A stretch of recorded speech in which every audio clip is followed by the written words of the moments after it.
So welcome back to the Arjuna classes. तो this is our third lecture on the topic electricity.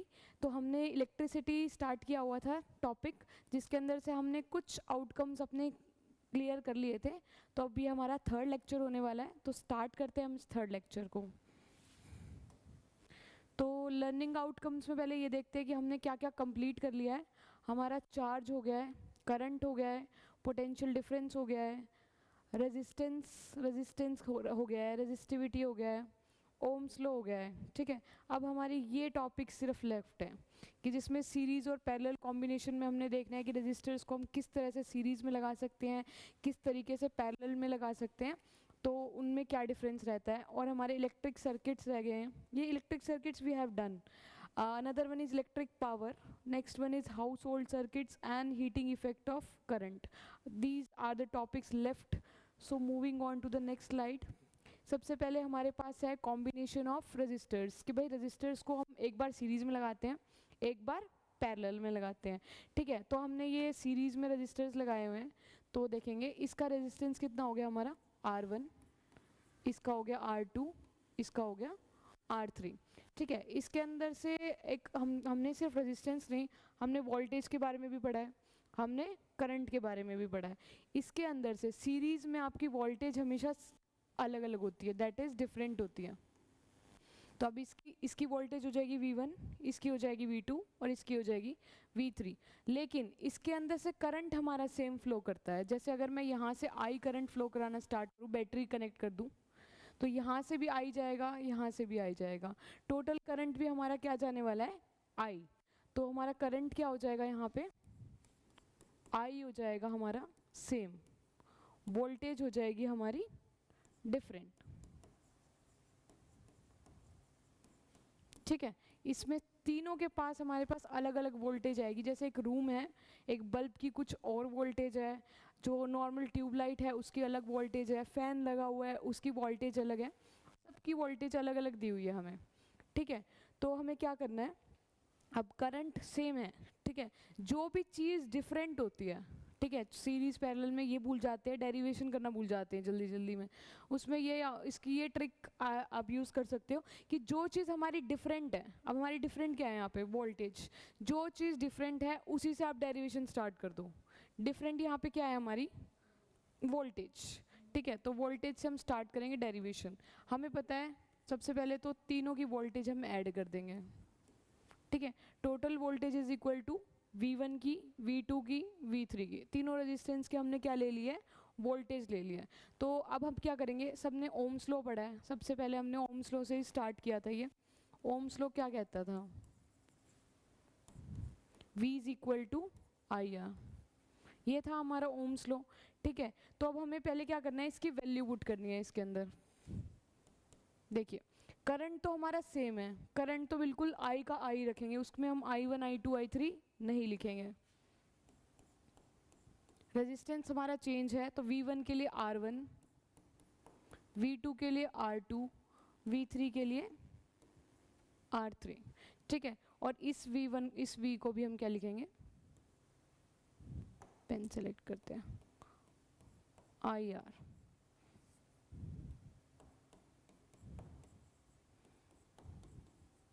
ठीक, अब यहाँ से हम क्या करेंगे, सबसे पहले सबके अंदर करंट सेम जा रहा है, तो आप I कॉमन ले लीजिए. ब्रैकेट में हमारे पास बचता है R1 R2 प्लस R3. ठीक है, अब ये I से अगर हम ये I कैंसिल कर दें, ठीक है, तो हमारे पास क्या बचता है, टोटल रेजिस्टेंस. या तो हम इसको बोल सकते हैं टोटल रेजिस्टेंस, या फिर हम इसको बोल सकते हैं नेट रेजिस्टेंस. तो ये हमारा आएगा R1 plus R2 plus R3.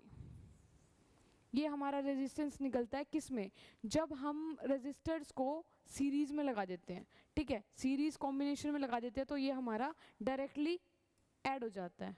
ठीक है, अगर मैं यही चीज़ अगर इसको पैरेलल में लगा दूँ, ये हमारा पैरेलल कॉम्बिनेशन है, ये सेलेक्ट होगा क्या, इसको हम अलग रख देते हैं थोड़ा सा ताकि इट इज़ विजिबल. ओके, अगर मैं इसको पैरेलल में लगा देती हूँ, अब हमारे देखो तीन रेजिस्टेंस पैरेलल में लगे हुए हैं रजिस्टर्स. ठीक है, अब इसके अंदर क्या होगा, अगर यहाँ से ये हमारा, ये हमें क्या दे रहा है, पोटेंशियल दे रहा है, ये जो बैटरी है हमें क्या दे रही है, पोटेंशियल दे रही है, तो ये हमें करंट फ्लो कर रही है, करंट फ्लो करेगी, यहाँ से जाएगा आई, थोड़ा सा इसको और उधर कर देते हैं so that it is visible, yes now it is visible. अब ये जो बैटरी है हमारी यहाँ से करंट प्रोड्यूस करेगी, ये आई करंट जाएगा, लेकिन इस करंट को तो तीन हिस्से मिल गए ना, I1 I2 I3। अब जो हमारा करंट है वो तीन हिस्सों में बट गया है, तो इसका मतलब हमारा करंट क्या हो गया, डिफरेंट हो गया, इस बार करंट क्या हो गया, डिफरेंट हो गया। और सेम क्या हो गया अब इसके अंदर, अगर करंट डिफरेंट है तो इन तीनों की वोल्टेज क्या रहेगी, वोल्टेज हमारी क्या रहेगी, सेम रहेगी। और अभी मैंने बताया था अगर हमको डेरिवेशन करनी है सीरीज की या पैरेलल की, सबसे पहले याद करने का तरीका है जो चीज़ डिफरेंट है उसी से डेरिवेशन स्टार्ट करनी है, जो चीज़ हमारी डिफरेंट है। यहाँ पे डिफरेंट क्या है, करंट डिफरेंट है, तो लिख लेते हैं यहाँ पे I इज इक्वल टू, कितने करंट है हमारे पास, I1 plus I2 plus I3, ठीक है। तो अब हमने ओम्स लॉ से क्या सीखा था भाई, V is equal to I R, यहाँ से I निकाल सकते हैं, that is V by R, ये क्या हो जाएगा हमारा करंट। तो अब इसमें पुट करते स्टार्ट कर देते हैं, V by R, V by R1, V by R2, V by R3, ठीक है। अब इस पे V1 V2 V3 क्यों नहीं लगाया, क्योंकि हमारी वोल्टेज क्या है, सेम है, तो हमें इसको V1 V2 V3 नहीं देना है, सिर्फ V रखना है। अब यहाँ से अगर मैं V कॉमन ले लेती हूँ, अगर ऐसे समझ में आता है आप डायरेक्टली कट कर सकते हैं तो वेल एंड गुड, नहीं कट कर सकते तो आप पूरा प्रोसीजर फॉलो करके आएंगे फॉर बोर्ड एग्जामिनेशन, ठीक है। ये V से V कट हो गया, अब हमारा आ रहा है 1 by R is equal to 1 by R1 plus 1 by R2 plus 1 by R3। ये हमारा किस में आ गया, ये हमारा आ गया पैरेलल कॉम्बिनेशन में। जब रेजिस्टर्स को हम पैरेलल कॉम्बिनेशन में रख देते हैं तो हमारा रेजिस्टेंस जो टोटल या नेट रेजिस्टेंस आता है वो हमारा आता है रेसिप्रोकल में हमेशा, ठीक है। लेकिन अभी एक प्रॉब्लम रहती है, कई बच्चे बोलते हैं कि 3 रेजिस्टेंस दिए हुए हैं हमें, तो अगर क्वेश्चन में 4 दे दें तो आप इसके आगे सिर्फ ऐड करते चली जाइए, कुछ भी नहीं है, ये आगे ऐड करते जाइए, जितने भी आपको रेजिस्टेंस दिए हुए हैं इसी के आगे आप ऐड कर सकते हैं। ये सिर्फ 3 रजिस्टर का फॉर्मूला नहीं है, it is applicable for all the resistances, जितने मर्जी रेजिस्टेंस लगे हों, रजिस्टर लगे हों, उसके जितनी भी आपको रेजिस्टेंस निकालनी हो सबके लिए आप ये यही यूज़ करेंगे, इसी को आगे एक्सटेंड करते जाइए। जैसे सीरीज है उसमें आया था हमारा R1 plus R2 plus R3, उसको भी आगे आप कंटिन्यू करते जाइए, ठीक है। उसके बाद एक हमारा यहाँ पे क्वेश्चन आ गया है, बिल्कुल बेसिक सा क्वेश्चन है, देखेंगे क्या क्वेश्चन है। अब हमको डायरेक्टली ये दिखाई दे रहा है, ठीक है, डायरेक्टली दिखाई दे रहा है, पैरेलल में लगे हुए हैं, ठीक है। बेसिक क्वेश्चन से स्टार्ट किया है, यहाँ पे पैरेलल में लगे हुए हैं, क्या निकालना है इसका, find the equivalent resistance between them, x और वाई के बीच में क्या निकालना है। पैरेलल का क्या फॉर्मूला बताया था, 1/r इज इक्वल टू 1 कितने रेजिस्टेंस है, 2 रजिस्टर है, कितने हैं 2 है, 1/3 प्लस 1/6 कर सकते हैं इसको, ठीक है। इसका एलसीएम निकाल लेंगे 6 आ जाएगा, ठीक है। उसके बाद जो भी रेजिस्टेंस आ रहा है हमारा, जैसे कि अब हमारा आंसर आ रहा है 1/a समथिंग जो भी आ रहा है, ठीक है, 1/a आ रहा है, तो अब इसका जो हमारा रेजिस्टेंस होगा ना वो लिखना है हमें a, 1/a नहीं लिख के आना है। अगर रेजिस्टेंस पूछा जाएगा तो आपको ये नीचे वाला लिख के आना है, क्योंकि हमने रेसिप्रोकल में लिया हुआ है रेजिस्टेंस को, ठीक है। That is very basic question. अब हमारा अगला क्वेश्चन आता है, देखिए ये पूरा सर्किट दिया हुआ है, ऐसे क्वेश्चंस बहुत कॉमन है, ये हमारा सीबीएसई टर्म 2 के अंदर 2021 में भी आ रखा है, 22 में भी आ रखा है, 2 साल में आया हुआ है, टर्म 2 में आया हुआ है। क्या करना है इसके अंदर, इक्विवेलेंट रेजिस्टेंस निकालना है हमें, किसके लिए, ये नेटवर्क दिया हुआ है, देखिए ए से सी तक R1, ठीक है, ऊपर R2 R3 ये R4 दिया हुआ है। सबसे पहले ये देखा करो कि आपको विजिबल क्या चीज़ है, ठीक है। पहले जो तुमको विजिबल हो उसको सॉल्व करने की कोशिश करेंगे। देखो क्या विजिबल है, हम कोई और कलर का पेन यूज़ कर लेते हैं यहाँ पे, is it visible, yes it is, ठीक है। अब इसमें हमें क्या विजिबल है, पहले तो ये दोनों हमको पैरेलल में दिखाई दे रहे हैं, ठीक है, साफ साफ दिखाई दे रहा है ये दोनों किस में है, पैरेलल में है।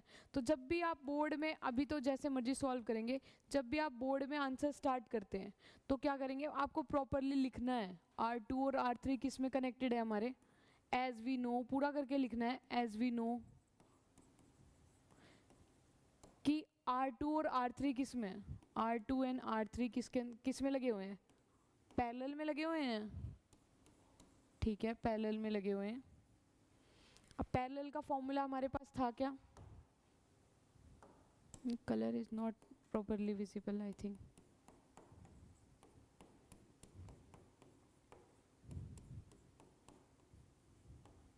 ठीक है, 3 की जरूरत नहीं है, 2 ही दिए हुए हैं हमें, तो हम 2 यूज करेंगे। ठीक है, अब देखिए पैरेलल में दिए हुए हैं, क्या क्या दिया हुआ है, 1/10 प्लस 1/10 कितना हो जाएगा, ये 2/10 हो जाएगा, दैट इज 1/5 ओम, 1/5 ओम। तो अगर मैं रेजिस्टेंस लिखना चाहूँ तो कितना हो जाएगा इसका, 5 ओम। ठीक, 5 ओम हो जाएगा। अब जो इन दोनों का हुआ प्रॉपरली, इनका हुआ क्या हुआ हमारा, 5 ओम हो गया। ठीक, अब ये 5, ये 5, ये 5, इनसे बना के हमारा एक बन गया। कैसे बन गया, यूं। ठीक, यहाँ पे कितना दिया हुआ है, R1 का हमारा है 5 ओम। ठीक, R2 और R3 से भी हमारा क्या आ गया, 5 ओम, और यहाँ पे ऑलरेडी 5 ओम। ये तीनों हमको सीरीज में दिखाई दे रहे हैं। अब पैरेलल को सॉल्व करके हमने किस में कन्वर्ट कर दिया, उसको सीरीज में कन्वर्ट कर दिया। ठीक है, तो आई होप ये नोट हो गया होगा। थोड़ा सा हम यहाँ से इरेज कर देते हैं। ठीक है, थोड़ी सी स्पेसिंग कम है हमारे पास। तीनों क्या है, सीरीज में है। अब किस में है, सीरीज में। सीरीज का फॉर्मूला क्या होता है, वो तो डायरेक्टली होता है R is equal to R1 plus R2 plus R3। कितना हो जाएगा, 5 5 5 3 बार है, दैट विल बी 15 ओम। तो हमारा अब नेट रेजिस्टेंस कितना आ गया, इक्विवेलेंट रेजिस्टेंस, मतलब इक्विवेलेंट मतलब पूरा टोटल नेट रेजिस्टेंस निकालना है हमको। कितना आ जाएगा, ये हमारा 15 ओम आ जाएगा। ठीक है, very easy and basic questions. ये थोड़ा सा विजिबल है, इज इट विजिबल, विजिबल है। ठीक है, उसके बाद हम देखते हैं कि इसका क्या पूछा हुआ है, write the formula for determining the equivalent resistance between A and B. 2 combination दी हुई हैं, ये भी हमारा 2020 में आया हुआ है क्वेश्चन। ठीक है, between A and B, first and second of 3 resistors. ठीक है, ये बस फॉर्मूला पूछ रहा है, सिर्फ फॉर्मूला पूछ रहा है ये। अभी हमको विजिबल नहीं है ये, आई थिंक।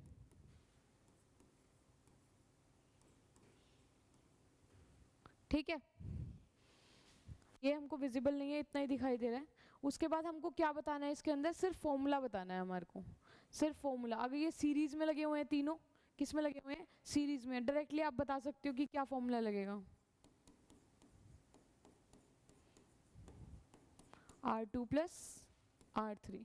और इसके अंदर क्या लगेगा, ये विजिबल नहीं है हमारे, R1 R2 R3। ये A पॉइंट है, ये B पॉइंट है, सेम ये B पॉइंट है, ये इसका A पॉइंट है। इसके अंदर क्या लगेगा, 1/R is equal to 1/R1 plus 1/R2 plus 1/R3, that's it.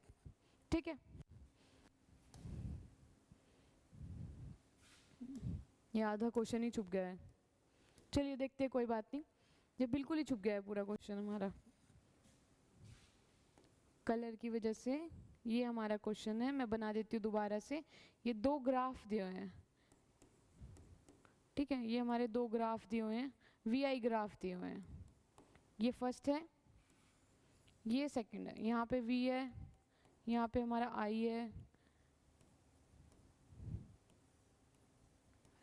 ठीक है, दीज आर द ग्राफ्स। क्या क्वेश्चन है, क्वेश्चन भी छुप गया है हमारा। If the equivalent resistance of the arrangements, 2 arrangements दी हुई हैं आपको, फर्स्ट एंड सेकंड। उसमें दिया हुआ है RS एंड RP। RS आपका क्या है, रेजिस्टेंस इन सीरीज, RP क्या है, रेजिस्टेंस इन पैरेलल रिस्पेक्टिवली। तो ये पूछ रहा है which one of the following is correctly labelled. पूरा क्वेश्चन नहीं है ये, which one of the following is correctly labelled. ये इतना ही है, कट गया है ये इसमें ही। चलो कोई बात नहीं। ये पूछा है कि इसमें से करेक्टली लेबल्ड क्यों है, कौन सा है और क्यों है। देखिए कैसे होगा। सबसे पहले VI ग्राफ पता है आपको, वी आई ग्राफ क्या होता है? वी आई ग्राफ हमारा उसका स्लोप हमें क्या देता है? रेजिस्टेंस देता है, ठीक है। अब ये देखना है कि resistance of series, resistance of parallel, या फिर रेजिस्टेंस ऑफ पैरेलल या रेजिस्टेंस ऑफ सीरीज, कौन सा इसमें से ठीक है। देखिए जो सीरीज का हमने पढ़ा है, क्या पढ़ा है हमने? सीरीज कॉम्बिनेशन पढ़ा है। हमेशा सीरीज कॉम्बिनेशन में रेजिस्टेंस आपका हाई रहता है। क्या रहता है? हाई रहता है, हमेशा याद रखना है। रेजिस्टेंस क्या रहता है हमारा? रेजिस्टेंस रहता है हमारा हाई रहता है। और पैरेलल में, पैरेलल में हमारा रेजिस्टेंस क्या रहता है? लो रहता है, ठीक है। अब देखिए अगर मैं इससे कंपेयर करूं, जैसे जैसे ग्राफ, ये ग्राफ बना हुआ है, वह क्या ग्राफ बना है? ये भी मिट गया है। चलिए जैसे ये ग्राफ बना है कोई भी, नॉट रिलेटेड टू दिस, अगर मैं ये ग्राफ बना दूं, ध्यान से देखेंगे, अगर यहाँ पे वैल्यू 2 है, यहाँ पे 2 है, जितना आप ऊपर जाते जाओगे उसकी ये वैल्यू बढ़ती जा रही है ना। जितना स्लोप पास होगा, जितना वाई एक्सिस के स्लोप पास होगा, उतनी उसकी वैल्यू क्या होती है? बढ़ती जाती है। यहाँ पे जाते जाओगे, यहाँ पे जाते हो, कंपैरिजन टू दिस, यहाँ तक जाओगे वैल्यू घटती चली जाएगी इधर से, ठीक है। तो हमारी क्या हो जाएगी? Which is correctly labelled. यार इस ग्राफ को भी प्रॉब्लम है आज, ठीक है। क्या है अब हमारी करेक्टली लेबल्ड कौन सा हो जाएगा? फर्स्ट हो जाएगा। रेजिस्टेंस ऑफ सीरीज का ज़्यादा होता है, पैरेलल का क्या रहता है? कम रहता है। पैरेलल का देखो थोड़ा सा झुका हुआ है इसके अंदर, ठीक है। ये थोड़ा सा कंसेप्ट बेस्ड क्वेश्चन था हमारा, ठीक है। तो इसका आंसर हमारा होगा first part, resistance of series, क्योंकि इसका रेजिस्टेंस क्या रहता है? ज़्यादा रहता है, तो स्लोप क्या होगा? थोड़ा सा आगे की तरफ। Moving on to the next slide, we have another question. देखिए ये भी इंपॉर्टेंट क्वेश्चन है, ये आपका आई थिंक एनसीईआरटी का इन टेक्स्ट क्वेश्चन है। एनसीईआरटी इन टेक्स्ट क्वेश्चन है ये। देखो क्या क्वेश्चन है, आपको बताना है कि 3 रेजिस्टेंस को कनेक्ट करना है आपको, ठीक है। 3 रेजिस्टेंस को क्या करना है बेटा? कनेक्ट करना है। 6 ओम के रेजिस्टेंस है, सबका कितना है? यहाँ पे 6 ओम ईच आएगा, क्वेश्चन पूरा नहीं है। 6 ओम क्या आएगा? ईच। 3 रेजिस्टेंस है हमारे पास, क्या है? 3 रेजिस्टेंस है, 6 ओम ईच, यानी कि तीनों की क्या है? 6 ओम है, यानी कि R1 6 ओम, R2 क्या हो गया? 6 ओम, R3 क्या हो गया? 6 ओम, ठीक है। तीनों ये हैं। तो उसने पूछा है कि अब आपको बताना है कि ऐसा कॉम्बिनेशन बनाइए जिससे आपका नेट रेजिस्टेंस, जिससे हमारा नेट रेजिस्टेंस क्या आ जाए? 9 ओम आ जाए। नेट रेजिस्टेंस क्या आ जाए? 9 ओम आ जाए।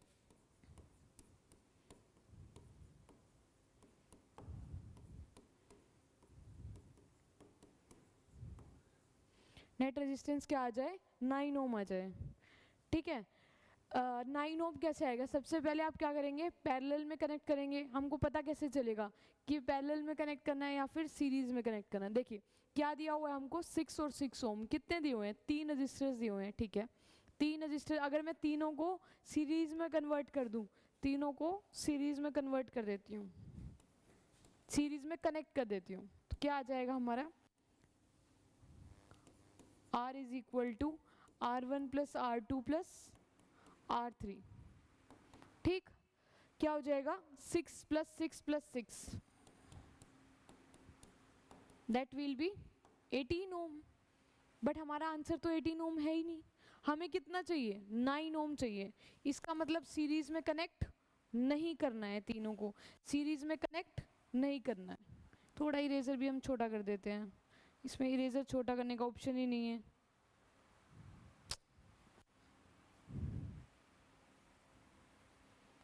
इसका मतलब हम सीरीज में कनेक्ट नहीं करेंगे, इसका मतलब सीरीज में कनेक्ट नहीं करेंगे। अब हम पैरेलल में करें अगर, ठीक है, अगर इसको पैरेलल लेके देखो, 1/6 प्लस 1/6 प्लस 1/6, ये कितना आ जाएगा? दैट विल बी 3/6, 1/2 आ जाएगा, दैट इज 2 ओम। 2 ओम, हमें कितना चाहिए? 9 ओम चाहिए। फिर दिक्कत। तो ऐसा क्या करें हम जिससे हमारा क्या आ जाए? 9 ओम आ जाए आंसर। तो सबसे पहले हम क्या करेंगे कि किसी दो को हम पैरेलल में कनेक्ट कर लेते हैं, ठीक है। अगर मैं R2 और R3 को, अगर मैं इनको पैरेलल में कनेक्ट कर लेती हूँ, ठीक है, if we connect R2 and R3 in parallel, अब ये आपकी, इसके लिए कोई ट्रिक नहीं है, ये आपको अपना माइंड यूज़ करना पड़ेगा कि आपको कैसे पता चले कि पैरेलल में पहले कब लगाना है, सीरीज़ में कब लगाना है, ये आपको अपना माइंड यूज़ करना पड़ेगा, ठीक है। तो उसके लिए क्या करना है, R2 और R3 को हमने क्या किया, पैरेलल में लगा दिया है। 1/R is equal to 1/R2 plus 1/R3, that is 1/6 plus 1/6, it will be 2/6, that is 1/3। तो हमारा रेजिस्टेंस कितना हो जाएगा इसका, दैट विल बी 3 ओम, ठीक है, दैट विल बी 3 ओम। अब हमारे पास बच क्या गया, बच गया हमारा R1, ठीक है। अगर अब R1 को बचा हुआ, देखो 3 के में क्या करें, 3 में अगर हम रेसिप्रोकल ऐड करते हैं तब तो 9 आएगा ही नहीं, इसका मतलब 3 के साथ पैरेलल में वो कनेक्ट हो नहीं सकता। अगर हम सीरीज में कनेक्ट करें तो इसको हम R4 कह देते हैं, चलो लर्न अभी लिखने के लिए, R4 नहीं है ये, लिखने के लिए, ताकि कैलकुलेशन इधर उधर ना हो जाए। अब हम सोचेंगे कि R4 और जो हमारा R1, उसको हमने किस में कनेक्ट कर दिया है, सीरीज में। R4 क्या आया हमारा 3 ओम, R1 क्या है हमारा, फिर मिट गया ये, दैट इज 6 ओम। 6 + 3 कितना हो जाएगा आपका 9 ohm, that will be your answer. ये आपको उस टाइम अपना माइंड यूज़ करना है कि उस टाइम हम किसको हम पैरेलल में लगाएं, किसको सीरीज, की कोई ट्रिक नहीं है, इसको आपको खुद अपना दिमाग लगाना है कि किस टाइम किसको आपने ये करना है, कि क्या चीज़ पैरेलल में कनेक्ट हो रही है, क्या चीज़ सीरीज में कनेक्ट हो रही है, जिससे आपको रिजल्ट मिल जाए, जो भी हमारे को इक्विवेलेंट रेजिस्टेंस है वो मिल जाए। तो उसको हमने करने के लिए क्या रहेगा, 9 ओम, ठीक है। That is very important question. Moving on to the next, so we have disadvantages of series combination. अब देखिए कुछ एडवांटेजेस हैं, कुछ डिसएडवांटेजेस हैं। देखो हमेशा सीरीज में कनेक्ट नहीं करना चाहिए। कैसे, देखो if one device fails all other devices connected in that series will not work. अगर मैंने कोई सीरीज में लगा रखा है, देखिए जैसे अब ये बल्ब है, ठीक है, ये एक इलेक्ट्रिक सर्किट फॉर्म कर रहे हैं। अगर मैंने इनको सीरीज में कनेक्ट कर रखा है, किस में कनेक्ट कर रखा है, सीरीज में। अब ये एक बल्ब जलना रुक जाता है, एक बल्ब जलना, अरे बेकार से चलता है एक तो ये इरेजर भी, एक बल्ब क्या हो रहा है हमारा, अगर चलना रुक जाता है तो क्या होगा, अगर एक बंद हो जाएगा तो सारे के सारे बंद हो जाएंगे। अब देखिए ये सारे के सारे बंद हो गए हैं, ठीक है। तो इसमें फ़ायदा क्या हुआ, अगर हम घर में बैठे हुए हैं, एक रूम में बैठे हुए हैं, अगर मैं यहाँ से किचन की लाइट बंद करूँगी, वहाँ पे कोई वॉशरूम में बैठा होगा उसकी लाइट भी बंद हो जाएगी, ठीक है, तो वहाँ तो काम खराब हो जाएगा। तो इसलिए हमें सीरीज़ तो हम घर में यूज़ नहीं कर सकते, सीधा पता चल गया, ठीक है। अब यहाँ पे मैं कोई खाना बना रहा हूँ, वहाँ बंद कर दें अंदर, क्या पता क्या रुक जाए, ठीक है। तो इसलिए हम सीरीज़ को क्या सबसे बड़ी इसकी डिसएडवांटेज यही है कि अगर एक डिवाइस रुक जाए तो उसके साथ साथ सारे डिवाइस भी वर्क करना बंद हो जाएंगे। इसके साथ साथ हम अगर एडवांटेजेस देखिए पैरेलल कॉम्बिनेशन की, इतनी प्यारी प्यारी एडवांटेज हैं इसकी। देखो फर्स्ट क्या है, इंडिपेंडेंस ऑफ अप्लाइंसेस। ये अप्लाइंस सबको इंडिपेंडेंस रखता है, इंडिपेंडेंस डे मनाता है अपना, सबको अप्लाइंसेस को देता है, तू अपना कर, तू अपना कर, तू अपना कर, सबको दूंगा मैं, सब खुशी से अपना काम करेंगे जब तक पैरेलल में लगाओगे। इंडिपेंडेंस ऑफ अप्लाइंसेस क्या कह रहा है, अगर एक अप्लाइंसेस फेल हो जाता है यानी कि रुक जाता है, शॉर्ट सर्किट हो गया, सेकंड देखिए क्या है, या फिर शॉर्ट सर्किट हो गया, कोई शॉर्ट सर्किट हो गया, कोई वायर खराब हो गई, बीच में से आग वाग लग गई, ठीक है, in one branch of circuit जो अदर अप्लाइंसेस हैं वो क्या करेंगे, वो सारे मस्त चलेंगे, मस्त। किचन में खाना बनाओ, वॉशरूम को कुछ नहीं होगा, कोई रिलेशन नहीं रहेगा किचन और वॉशरूम का, दूर दूर तक, ऐसा ही होना चाहिए, ठीक है। This is because her appliances separate branch of circuit पे काम कर रही है। जो भी जैसे अब आप प्रेस कर रहे हो वो अलग चीज़ पे काम कर रही है, किचन की लाइट जल रही है वो अलग जल रही है, वॉशरूम में कोई है उस लाइट वो अलग जल रही है, सब अपनी अपनी अलग ब्रांच पे काम कर रही है, एक दूसरे को इफेक्ट नहीं करते, वो इंडिपेंडेंसली रहते हैं, ठीक है। अब देखिए devices of different types need different current. अब देखो आजकल देखे होंगे सबने फॉल सीलिंग्स लग गई हैं, पहले लाइट होती थी, पीओपी बनी होती थी, उसमें लाइट्स नहीं होती, अब हम देखेंगे सारी जो फॉल सीलिंग्स होती है उसी के अंदर लाइट्स, अभी हमारे स्टूडियो में भी यहाँ लाइट लगी हुई हैं, ठीक है, तभी मैं इतनी अच्छी दिख रही हूँ क्योंकि लाइट जल रही है यहाँ पर। तो क्या है, अब इसके अंदर डिफरेंट करंट सबके पास डिफरेंट करंट जाता है। अब आप प्रेस यूज़ कर रहे हो, उसको अलग करंट चाहिए। दूसरी यहाँ पे फैन चल रहा है, उसको अलग करंट चाहिए। ये वाली लाइट जल रही है, इसको अलग करंट चाहिए। सबको अलग अलग वोल्टेज चाहिए, करंट चाहिए। तो उसको मेंटेन कौन करवाता है? पैरेलल करवाता है।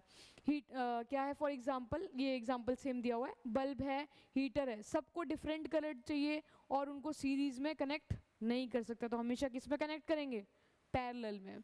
नेक्स्ट देखेंगे रेड्यूस्ड इक्विवेलेंट रेजिस्टेंस। भाई बिजली का बिल कम आता है, सीधा सीधा। The equivalent resistance of a parallel circuit is less than the smallest resistance of any branches. किसी भी branches से मस्त small branch, बिल्कुल small resistance निकल के आता है। In short, अगर हिंदी में बढ़िया वाला समझा पाएँ तो that is बिजली का बिल आपका कम आएगा। अगर सीरीज में लगाओगे बढ़िया बिजली का बिल आएगा एकदम। पूरे घर की लाइटें चलेंगी एक साथ, पूरा घर एक साथ सोएगा, एक साथ उठेगा, यूनिटी। ठीक है, लेकिन यूनिटी फिर बिजली के बिल में भी रहेगी। क्या होगा, अगला क्या है, this reduce resistance allows for higher total current to flow through the circuit. बढ़िया हायर करंट अच्छा फ्लो होगा, ठीक है, उसमें से, और बिजली का बिल कम आएगा। और क्या, while maintaining the same voltage, voltage से बिल्कुल सेम सबको अब सप्लाई होगी, which can lead to more efficient energy consumption. सबसे बढ़िया, हमारे नेचर को तकलीफ नहीं देगा, एनर्जी कंजम्पशन रहेगी, अच्छे से एनर्जी कंजम्पशन सेव होती रहेगी। ठीक है, चलिए नेक्स्ट स्लाइड पे चलते हैं। We have a question that we got in 2024। यहाँ से CBSE में से कुछ हट गया है, इसका मतलब ये किसी ईयर में आया होगा इसीलिए हट गया है। एक और होगा इसके साथ, वो हट गया। क्या क्वेश्चन है, which type of circuit series और parallel should be used when you have to operate different electrical gadgets in your house, list 3 reasons. देखिए पूछ रहा है अब आप क्या यूज करेंगे, सीरीज यूज करेंगे, पैरेलल यूज करेंगे? घर पे लिख दोगे क्या यूज करोगे? सीरीज, हाँ सीरीज करेंगे, नहीं पैरेलल करेंगे। हाँ में हाँ नहीं मिलाते, पैरेलल करेंगे हम लोग। ठीक है, उसके बाद हमसे 3 रीजंस पूछे गए, अभी पीछे 3 रीजंस करें, दोबारा नहीं कराऊंगी, पीछे 3 रीजंस करें, वही कि वही यहीं पे चेप देना। ठीक है, चलिए नेक्स्ट पे चलते हैं। उसके बाद हमारा बढ़िया चीज़ आती है एक, दैट इज इलेक्ट्रिक पावर। इसमें भी गड़बड़ है, चलो इस गड़बड़ को ही ठीक कर लेते हैं पहले हम, गड़बड़ ही ठीक करनी होती है हमें पहले। चल भाई, P इज इक्वल टू, इसे भी हटा ही देते हैं, जब सब काट रहे हैं तो वो अकेला लेफ्ट आउट फील करेगा, उसे भी काट दिया। ठीक है, we have another topic that is electric power. Electric power क्या होता है? Rate at which electrical energy is consumed. ठीक है, कितनी रेट पे आपकी इलेक्ट्रिकल एनर्जी क्या कर रही है? कंज्यूम हो रही है। ठीक है, जहाँ पे भी फिजिक्स में, मैथ्स में रेट वर्ड आ जाता है, उसका क्या मतलब होता है? अपोन में टाइम, यानी टाइम से कुछ ना कुछ रिलेशन है इसका। ठीक है, तो हमारा फर्स्ट फॉर्मूला होता है पावर का, that is P is equal to VI। इसकी डेरिवेशन है, वो करवाते हैं, लेकिन हमारे सिलेबस में वो नहीं है, ना ही वो पूछी जाती है कि डिराइव करके बताओ पावर का फॉर्मूला कैसे आ रहा है, क्यों आ रहा है, कोई मतलब नहीं है। दैट्स इट, आपको जस्ट फॉर्मूले लर्न करके रखने हैं इसके, किसी में कोई सा भी पूछा जा सकता है। देखिए इसके अंदर क्या है, पावर का फॉर्मूला होता है हमारा VI फर्स्ट, दूसरा होता है P is equal to I square R, third होता है P is equal to V square by R। ये हमारे होते हैं 3 फॉर्मूले। उसी के साथ एक क्वेश्चन भी अटैच कर दिया हमने, define electric power express in the term of potential and resistance R। ये एक्सप्रेस कर रखा है, P is equal to V square by R। बता देंगे इलेक्ट्रिक पावर होती क्या है। उसके बाद देखिए एक क्वेश्चन आ गया हमारे पास, पावर का, पावर पड़ा है तो पावर का ही क्वेश्चन लेके आएंगे। देखिए क्या कह रहा है, एक इलेक्ट्रिक हीटर है, थोड़ा सा अलग कलर यूज़ करते हैं, बहुत देर हो गई है। इलेक्ट्रिक हीटर है, वो कितना यूज़ कर रहा है? 1100 वाट ऑपरेट्स एट 220 वोल्ट वोल्टेज। तो इसका रेजिस्टेंस निकालना है और करंट निकालना है। ठीक है, ये बहुत इजी क्वेश्चन है, ये आप होमवर्क में करेंगे और मेरे को आंसर बताएंगे कि क्या आ रहा है। क्या क्या हमें गिवन है इसके अंदर? वोल्टेज गिवन है, क्या गिवन है? Voltage, that is 220 volt, 220। ठीक है, और क्या दिया हुआ है? इसकी पावर दी हुई है, कितनी? 1100 वोल्ट। निकालना क्या है हमको? रेजिस्टेंस निकालना है। और हमें निकालना है करंट। इसके अंदर ओम्स लॉ लगाओ, इसके अंदर पावर लगाओ, लेकिन इस क्वेश्चन का आंसर करके दिखाओ। We will ask in next video. If you have any doubt you can comment. Moving on to the next question, we have 2 bulbs हैं, 2 बल्ब हैं। देखो बढ़िया क्वेश्चन, बहुत बढ़िया क्वेश्चन एकदम। कब आया हुआ है भाई? अभी आया था, पास में आया था, CBSE 2024। That is very important question, देखेंगे। 2 बल्ब हैं, एक है 100 वॉट का, ठीक है भाई, एक 100 वॉट का, एक है हमारा 40 वॉट का। 2 बल्ब है हमारे पास, किस में कनेक्ट है? हमें सीरीज में कनेक्ट है। सीरीज में कनेक्ट कर दो भाई इनको, बल्ब है। चलो, अरे दिल बन गया ये तो, चलो 2 बन गए। 2 बल्ब हमारे सीरीज में कनेक्ट है। The current through the 100 what bulb, ये 100 वॉट है, इसका करंट कितना है भाई हमारा? 1 एम्पियर है, 1 एम्पियर। तो वो पूछ रहा है current through 40 volt bulb will be, इसका करंट बताना है हमें। Options are 0.4A, 0.6A, 0.8A। D option हमारा गायब है। डी ऑप्शन जो गायब है वही हमारा आंसर होगा, ठीक है। डी ऑप्शन हमारा क्या है? गायब हो गया है। जो गायब है वही हमारा आंसर है। तीनों गलत हैं, जो गायब है हम उसी को आंसर क्रिएट कर लेंगे।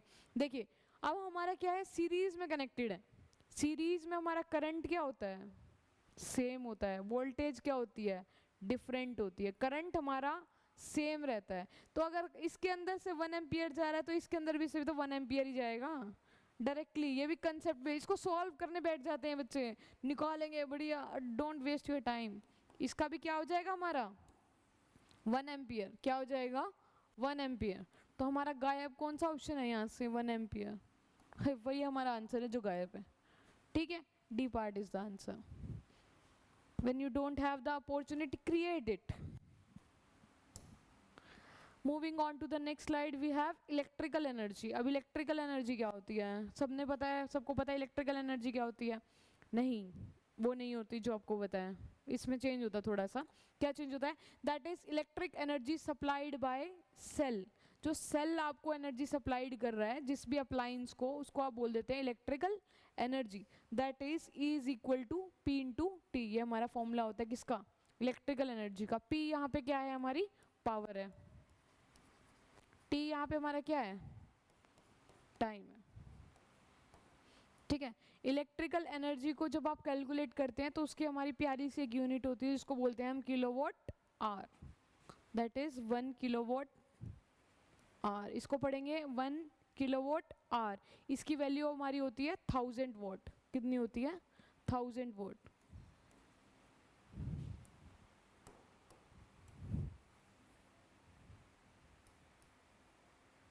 कितनी होती है? 1000 वॉट। उसके बाद हम नेक्स्ट पे चलेंगे।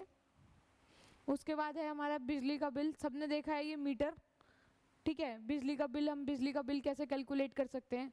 1 किलोवाट आवर, ठीक है। अभी बताइए, हमने क्या बताई? 1 किलोवाट आवर, ठीक है। अगर हम इसको, ये हमारी रीडिंग आती है इसके अंदर, ठीक है। प्रॉपर देखो यहाँ पे लिखा हुआ है, इसमें आई थिंक विजिबल हो या ना हो प्रॉपरली, बट इसके अंदर अच्छे से पूरा जैसे रियल मीटर होता है ना, मैंने जानबूझ के वही फोटो लगाई है। Is it visible now? Yes it is now. देखेंगे ध्यान से, इसके अंदर kilowatt hour, voltage, current, power factor, frequency, देखो ये रहा किलोवाट पर आवर है ना इसके अंदर, किलोवाट पर आवर। ये पूरा मॉडल दिखाया, पता नहीं किसके घर का है पर किसी के घर का तो है, ठीक है भाई। वापस छोटा कर देते हैं इसको, आंखों में चुभेगा।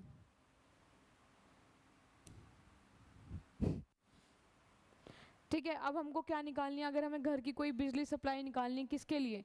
1 घंटे के लिए अगर हमें बताना हो, किसके लिए बताना है? 1 आवर के लिए। देखेंगे कैसे होंगे। 1 किलोवाट इंटू 1 आवर के लिए हमें निकालनी हो। 1 आवर में कितने मिनट होते हैं भाई? कितने होते हैं? 60 मिनट्स। 60 मिनट्स। और मिनट्स को सेकंड्स में करने के लिए फिर से 60। 1 मिनट में कितने सेकंड होते हैं? 60। 1 किलोवाट पर आवर कितना? 1000 वॉट। कितना? 1000 वॉट, ठीक है। ये आपको प्रॉपर सॉल्व नहीं करके दिखाना है, जस्ट मैंने इन केस एक वो लिया है, इसका आपका आ जाएगा 3.6 into 10⁶ joule, that is your energy. Energy की यूनिट भी हमारी जूल होती है, याद रखना है। क्या आंसर आएगा हमारा 3.6 into 10⁶ joule.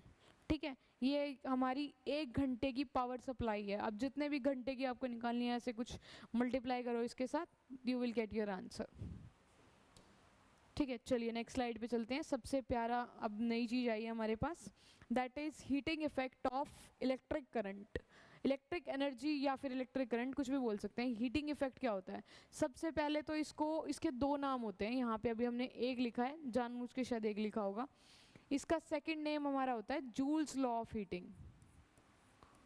Joules law of heating.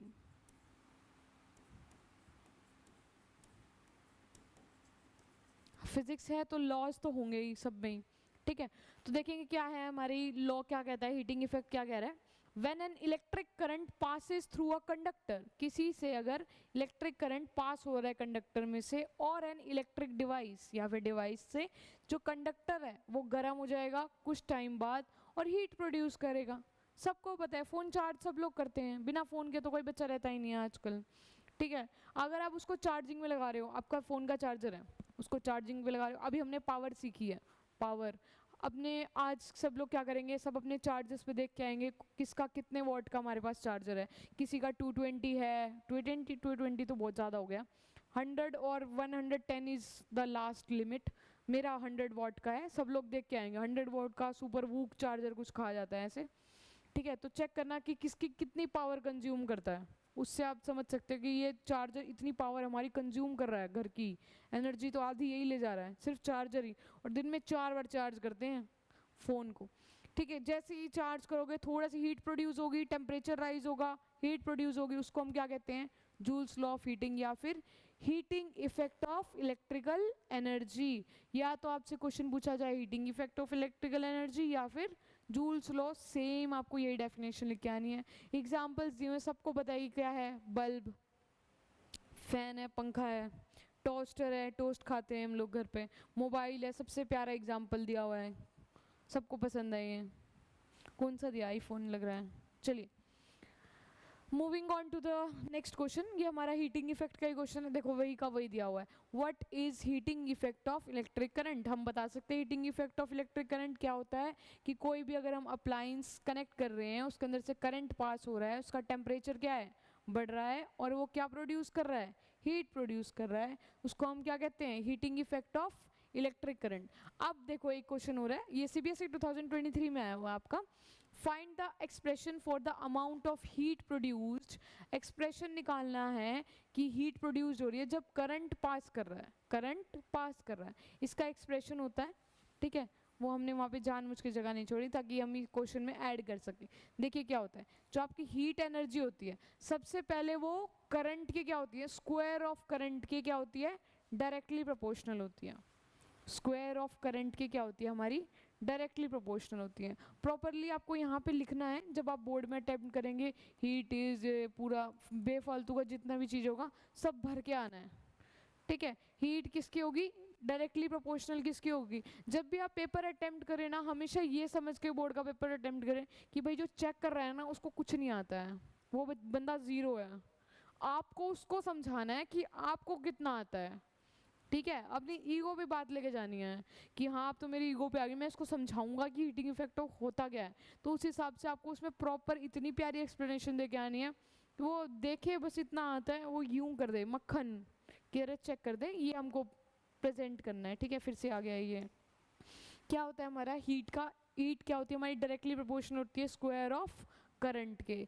और क्या होता है हमारी हीट जो होती है वो डायरेक्टली प्रोपोर्शनल होती है रेजिस्टेंस के। किसके होती है, रेजिस्टेंस के। ये हमारा क्या है, रेजिस्टेंस है, ये हमारा क्या है, करंट है। How many slides are left, okay 6। उसके बाद हमारा डायरेक्टली प्रोपोर्शनल होता है हमारा ये किसके, टेम्परेचर के।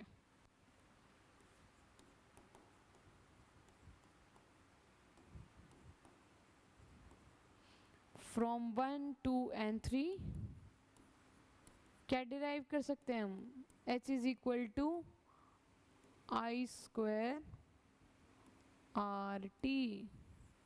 ये क्या हो गया हमारा एक्सप्रेशन। इतने इजी क्वेश्चन सीबीएसई में पूछे गए हैं, लेकिन इजी इसलिए पूछे जाते हैं कि बिना एक्सप्लेनेशन के लिख के आते हैं, बिल्कुल बिना एक्सप्लेनेशन के आता है लेकिन लिख के आ जाएंगे। बस सामने वाले को समझना है कि उसको कुछ भी नहीं आता है, उस हिसाब से आपको एक्सप्लेन करके आना है, ठीक है। अब देखो नेक्स्ट क्वेश्चन हमारा क्या है, इलेक्ट्रिक आयरन है एक, ठीक है, उसका रेजिस्टेंस दिया हुआ है कितना 20 ओम, रेजिस्टेंस हमारा दिया हुआ है 20 ओम, ठीक है। उसके अंदर से करंट कितना जा रहा है भाई 5 एम्पियर, कितना जा रहा है 5 एम्पियर। हीट निकालना है हमें, the heat developed in the iron in 30 seconds, time दिया हुआ है 30 सेकेंड्स, टाइम कितना दिया हुआ है 30 सेकेंड्स। हीट का भी तो फॉर्मूला बताया है, हीट निकालना है ना, yes seconds is question mark है यहाँ पे, हीट निकालना है। यहाँ से फॉर्मूला लगा सकते हो आप आई स्क्वायर आर टी, आई क्या है यहाँ पे 5 का स्क्वायर, रेजिस्टेंस क्या है 20, दैट इज 30 है ना, यस इट इज। अगर ये मिनट में दिया हो, कई बार टाइम मिनट में दिया होता है, सबसे पहले उसको हमेशा किस में कन्वर्ट करेंगे सेकंड्स में, मिनट में आंसर नहीं निकाल के आएंगे, मिनट में आंसर हमेशा गलत हो जाएगा, क्योंकि टाइम की एसआई यूनिट क्या होती है सेकंड्स। जैसे ही आप 11th क्लास में जाएंगे तो 11th क्लास में फर्स्ट चैप्टर ही डाला जाता है हमारे पास फिजिक्स के अंदर, यूनिट एंड डायमेंशंस, क्योंकि 10th में हम लोग को नहीं सिखाया जाता है कि प्रॉपर यूनिट हम सेकंड में ही क्यों ले रहे हैं, वर्क को हमेशा जूल में ही क्यों ले रहे हैं।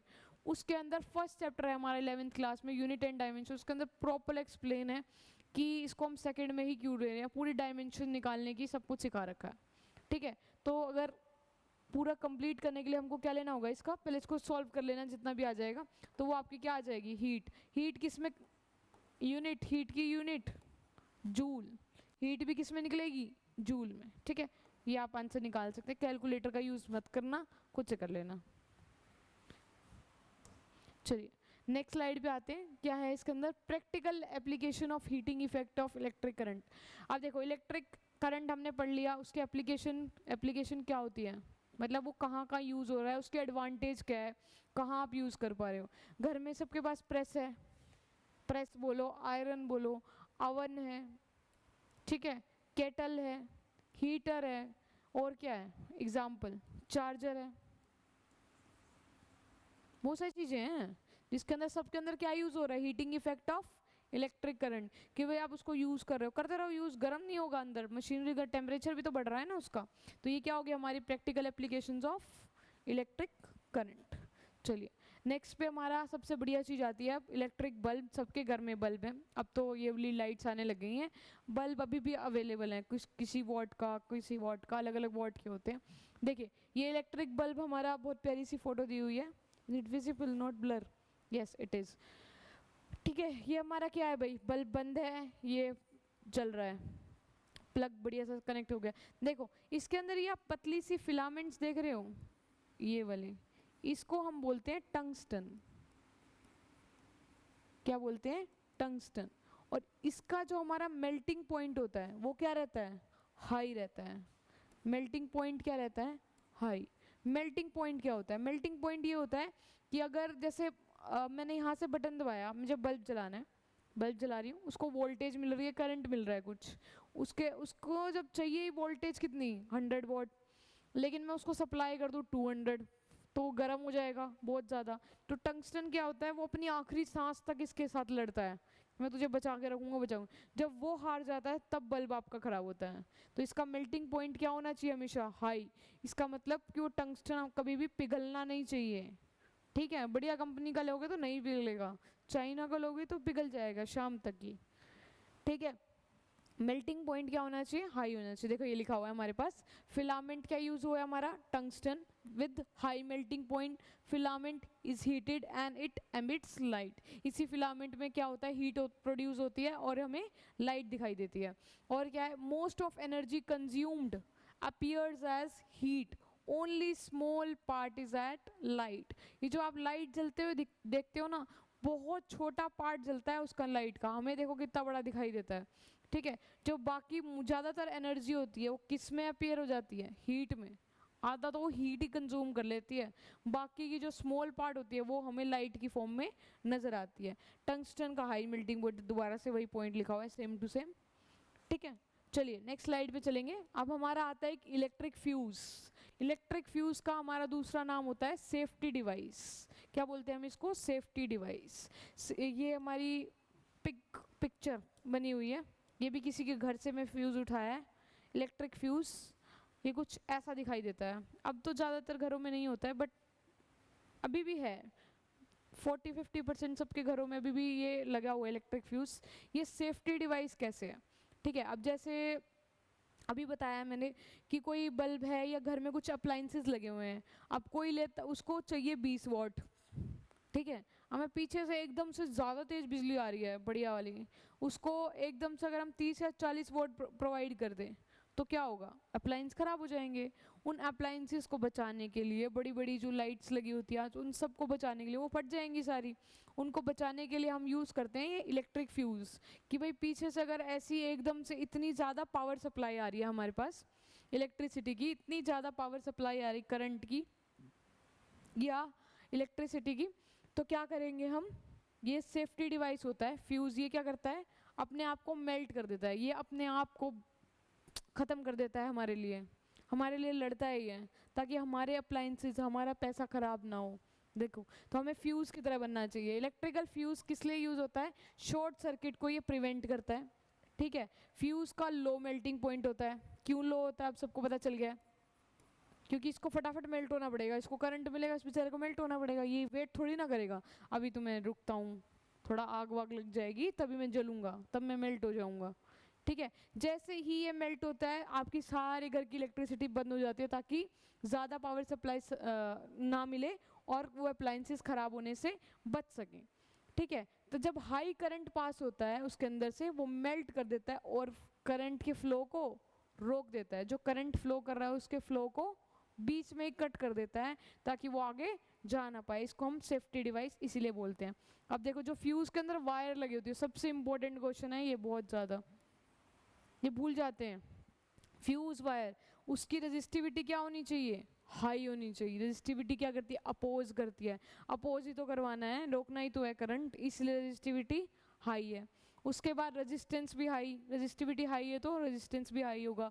क्यों, रेजिस्टेंस का फॉर्मूला था हमारा R=ρL/A, that is directly proportional.